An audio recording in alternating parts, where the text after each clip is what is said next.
Desde sus orígenes, el hombre ha tratado de comunicarse mediante grafismos o dibujos. Las pinturas rupestres son las primeras representaciones. En ellas, el hombre mostraba la realidad que lo rodeaba, como los animales, sus compañeros de caza, los astros o sus emociones, como la alegría, la tristeza o sus momentos cotidianos, como la caza de animales y los integrantes de su familia. Esta necesidad de comunicación ha evolucionado a través de la historia, dando lugar al dibujo artístico por un lado y por otro, al dibujo técnico.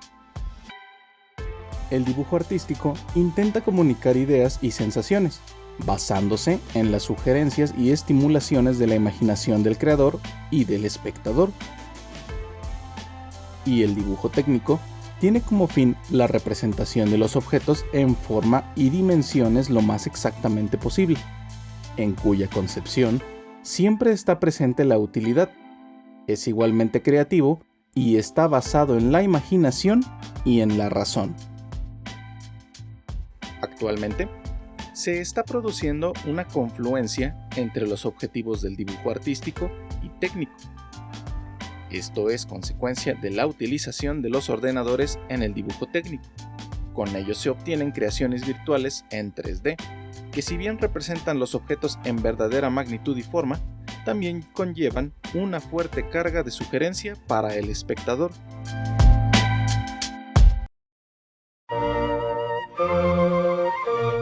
El dibujo artístico es la disciplina del trazado y delineado de cualquier figura abstracta o que represente un objeto real como forma de expresión gráfica. Desde la prehistoria, ha funcionado como lenguaje alternativo de ámbito universal, que permite la transmisión de información, sean ideas, descripciones o sentimientos. Aquí el artista tiene como propósito estético el transmitir una idea o sentimiento, elaborando una representación gráfica de lo que ve, percibe, recuerda o se imagina. El dibujo es una de las artes más antiguas utilizada desde las cuevas paleolíticas para la representación de animales, personas o ideogramas, y existe desde tiempos prehistóricos, como lo atestiguan las pinturas encontradas en las paredes de las grutas mediterráneas y franco-cantábricas. La necesidad de expresarse a través de la imagen nace con el hombre, que atribuyó inicialmente un significado mágico a su propia producción artística. En los comienzos de la civilización, antes de conocer el papel, las culturas utilizaban cualquier material o superficie natural para trazar con sus dedos signos figurativos y no figurativos, dándoles color con arcilla para reforzar el contorno de la imagen, tal como son paredes rocosas, piedras, huesos, cuernos, madera, cuero, marfil y más tarde, en objetos elaborados para tal fin como el metal, telas, pieles curtidas e incluso en la propia piel humana. Esto se puede considerar como formas primitivas del dibujo. Y es en el antiguo Egipto donde se conocen los principios del dibujo preparativo como parte esencial de un producto artesanal.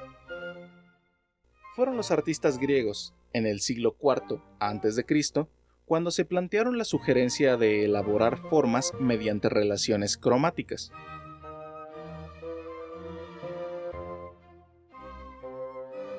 Existen algunos testimonios gráficos originales del periodo medieval, como son el proyecto del siglo VIII de la abadía de Saint-Gall, los cuadernos con iconográficos y motivos decorativos de Adomar de Chavans del siglo XI y, el más instructivo, el cuaderno de notas de trabajo de Villard de Honcourt del siglo XIII, que contiene las figuras y los bocetos arquitectónicos de todos los artistas que trabajaban en el taller.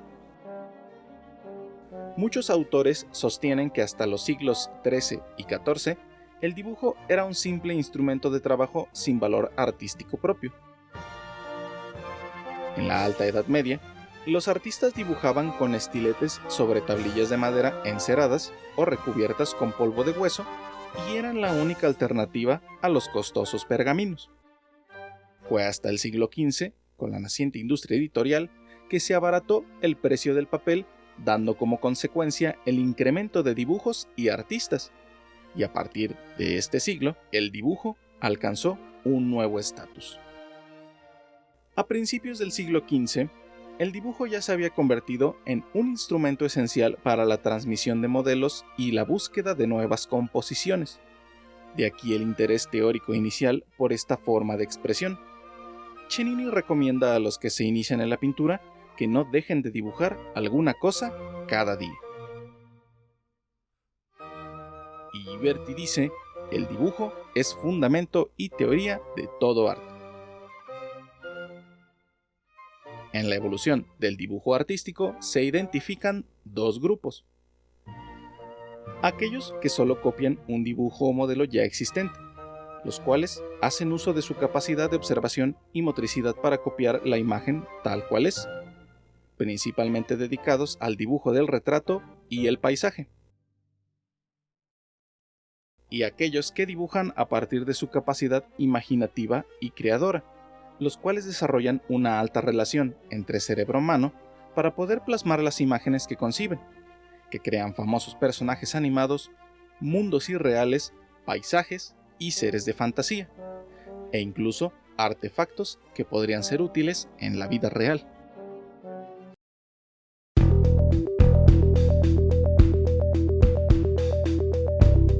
Es evidente la presencia del dibujo técnico en la evolución humana.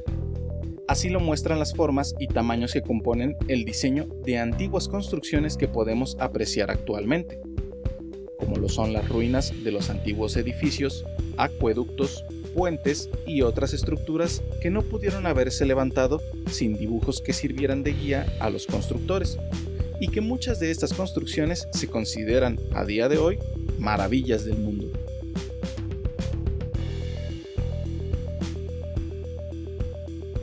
La primera manifestación conocida del dibujo técnico se encuentra en un dibujo de construcción esculpido en la estatua llamada El Arquitecto, que representa al gobernador sumerio Gudea y que data del 2124 a.C.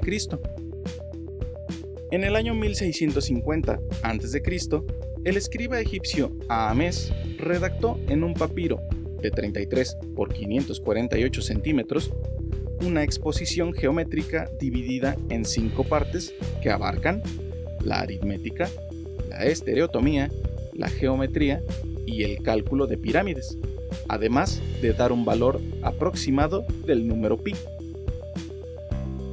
En el año 600 a.C., Tales de Mileto introdujo la ciencia de la geometría en Grecia, misma que aprendió en Egipto. A Pitágoras se le atribuye el estudio y trazado de los 3 primeros poliedros regulares, tetraedro, hexaedro y octaedro. Además, su mayor contribución fue en el campo de la geometría con el teorema de la hipotenusa, conocido como el teorema de Pitágoras. Euclides, matemático griego, en el año 300 a.C., presentó su obra Elementos de dibujo y geometría, un extenso pasaje de matemáticas en 13 volúmenes sobre geometría del espacio. El matemático e inventor griego Arquímedes escribió obras importantes sobre la geometría plana y del espacio, aritmética y mecánica. Creó formas de medir el área de figuras curvas. Demostró que el volumen de una esfera es 2/3 del volumen del cilindro que la circunscribe. También elaboró un método para calcular el valor de pi. Apolonio de Perga, matemático griego, hizo aportaciones a la geometría con el estudio de las curvas cónicas. Durante el Renacimiento, a mediados del siglo XVIII, Leonardo da Vinci influyó en el dibujo técnico con sus dibujos de ingeniería y sus ilustraciones de dibujos de varias vistas, y Filippo Brunelleschi llevó a la práctica sus técnicas arquitectónicas. Leonardo da Vinci usaba dibujos para transmitir a los demás sus ideas y diseños para construcciones mecánicas, y muchos de tales dibujos existen hoy en día, como el Tratado sobre Pintura, publicado en 1651, y que es considerado como el primer libro impreso sobre la teoría del dibujo de proyecciones, enfocado a la proyección ortográfica. Sin embargo, uno de los grandes avances del dibujo técnico fue en el año de 1799 con la publicación del estudio sobre el sistema diédrico del matemático francés Gaspard Monge, y es considerado el inventor de la geometría descriptiva, que es lo que nos permite representar sobre una superficie bidimensional las superficies tridimensionales de los objetos, que fue lo que dio origen a los diferentes sistemas de representación, como lo son la perspectiva cónica y el sistema de planos acotados. Y fue el francés Jean-Victor Poncelet quien introdujo el concepto de infinito en la geometría, que ya había sido incluido en las matemáticas. A finales del siglo XIX, en plena revolución industrial, se empezó a aplicar el concepto de norma en la fabricación de piezas industriales y en la representación de planos, pero fue durante la Primera Guerra Mundial, ante la necesidad de abastecer a los ejércitos y reparar los armamentos, cuando el concepto de norma, que es el conjunto de reglas y preceptos aplicables al diseño y fabricación de ciertos productos, adquirió su impulso definitivo. En 1940, el Comité Alemán de Normalización, creado en 1917, definió el concepto de normalización como las reglas que unifican y ordenan, lógicamente, una serie de fenómenos, y esto es considerado como una gran aportación al dibujo técnico.